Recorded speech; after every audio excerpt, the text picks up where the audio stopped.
Alhamdulillah kalau baik. Sebelum kita mulai pembelajaran, ada baiknya kita berdoa terlebih dahulu agar Allah Subhanahu wa taala memudahkan kita dalam proses pembelajaran. Baik, berdoa dimulai. Bismillahirrahmanirrahim. Rabbi zidni ilman warzuqni fahman. Ya Allah, tambahkanlah aku ilmu dan berilah aku rezeki akan kepahaman. Alhamdulillah.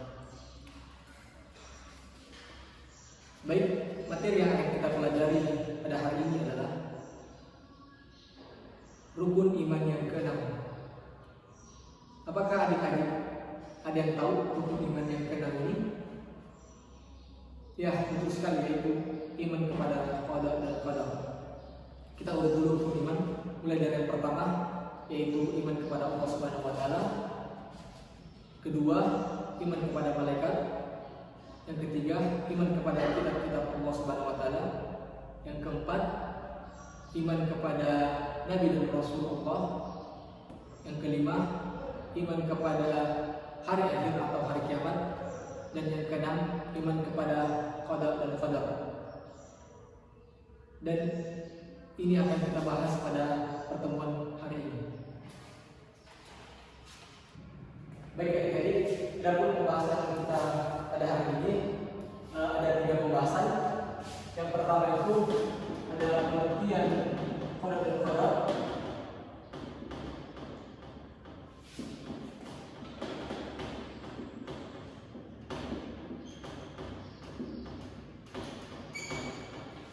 Yang kedua itu dalil sendiri.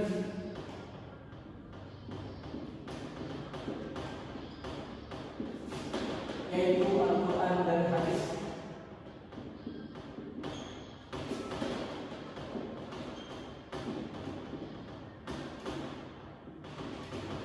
Dan yang ketiga itu adalah manfaat mempelajari qada dan qadar.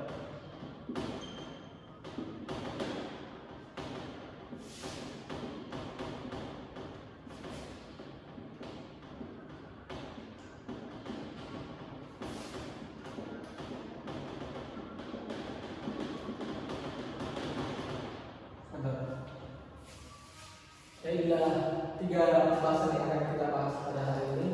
Yang pertama itu pengertian iman kepada qada dan qadar. Yang kedua itu dalil nakli, yaitu Al-Quran dan hadis. Dan yang ketiga itu manfaat mempelajari iman kepada qada dan qadar. Langsung saja kita masuk ke kitab pengertian qada dan qadar. Qada dan qadar biasanya disebut dengan takdir, berasal dari bahasa Arab. Kita udah satu-satu. Qadar secara bahasa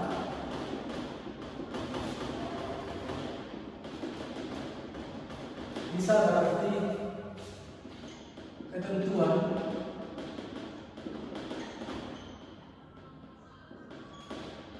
bisa berarti ketetapan, bisa berarti takaran,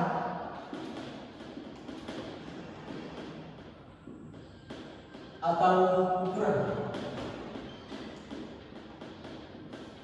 Adapun secara istilah, qada adalah ketetapan Allah Subhanahu wa taala yang terdapat di Lauhul Mahfuz.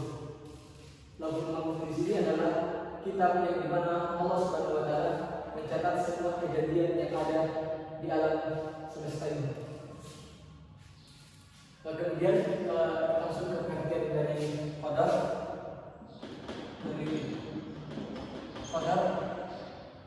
Qadar secara istilah adalah ketetapan Allah Subhanahu wa taala yang telah terjadi atau telah terwujud.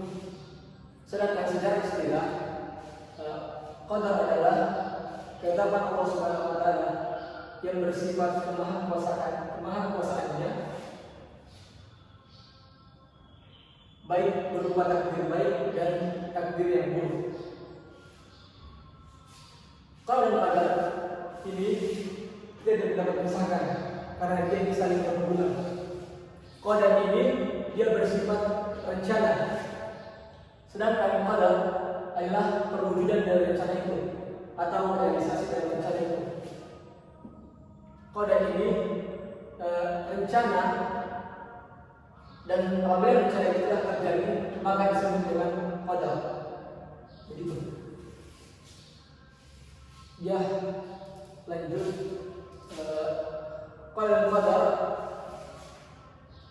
biasa disebut dalam masyarakat kita itu dengan takdir. Takdir ini terbagi lagi menjadi dua bagian. Yang pertama itu ada takdir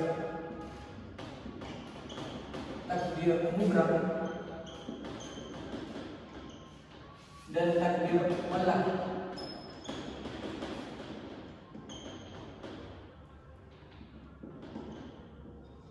Takdir mutlak.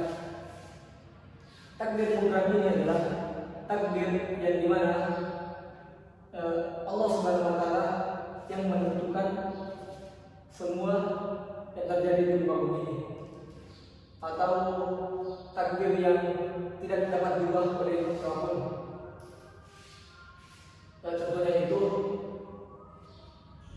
setiap kita ini tidak bisa memilih kita dilahirkan dari ibu yang mana, dari keluarga yang mana, atau setiap manusia yang hidup di muka bumi ini akan merasakan yang namanya mati atau meninggal dunia. Sesuai dengan firman Allah Subhanahu wa Ta'ala, kullu nafsin za'iqatul maut, tiap-tiap yang bernyawa akan merasakan mati atau meninggal dunia. Adapun takdir mutlak ini adalah takdir yang dapat diubah melalui usaha manusia. Sesuai dengan firman Allah Subhanahu wa Ta'ala, innallaha la yughayyiru ma biqaumin hatta yughayyiru ma bi anfusihim. Yang artinya Allah tidak akan merubah suatu kaum sehingga orang tersebut tidak mau mengubah keadaan yang ada pada dirinya sendiri. Contohnya saya misalkan contoh satu, Budi dilahirkan dari keluarga yang sederhana. Dia bercita-cita ingin masuk perguruan tinggi atau dia ingin kuliah, tetapi dia sadar ekonominya ini sangat terbatas. Jadi dia berusaha belajar dan terus belajar sehingga dia mendapatkan beasiswa dan masuk ke perguruan tinggi tersebut. Setelah dia masuk ke perguruan tinggi, dia terus belajar lagi dan lulus dan bisa mendapatkan nilai yang tinggi. Dan kemudian dia ditawarkan pekerjaan dan diposisikan di posisi yang tinggi. Dan si Budi ini pun sudah memiliki gaji yang cukup dan bisa mengubah ekonomi keluarganya dari mulai pas-pasan hingga sudah cukup. Itulah contoh dari takdir yang kita bisa ubah karena usaha kita. Tentunya semua karena Allah Subhanahu wa Ta'ala, atas izin Allah Subhanahu wa Ta'ala. Baik, kita masuk ke pembahasan yang kedua, yaitu dalil nakli Al-Quran dan Hadis. Yang pertama itu firman Allah Subhanahu wa Ta'ala dalam surah At-Taubah ayat 51 yang berbunyi, A'udzu billahi minasyaitonir rajim, qul la yusibana illa ma kataballahu lana huwa maulana wa 'alallahi falyatawakkalul mu'minun. Yang artinya, sekali-kali tidak akan menimpa kami melainkan apa yang telah ditetapkan oleh Allah bagi kami. Dialah pelindung kami dan hanya kepada Allah orang beriman harus bertawakal. Yang kedua itu firman Allah Subhanahu wa Ta'ala dalam surah Al-Qamar ayat 49 yang berbunyi, inna kulla syai'in khalaqnahu biqadar. Yang artinya, sungguhnya kami menciptakan segala sesuatu menurut ukuran atau takdir.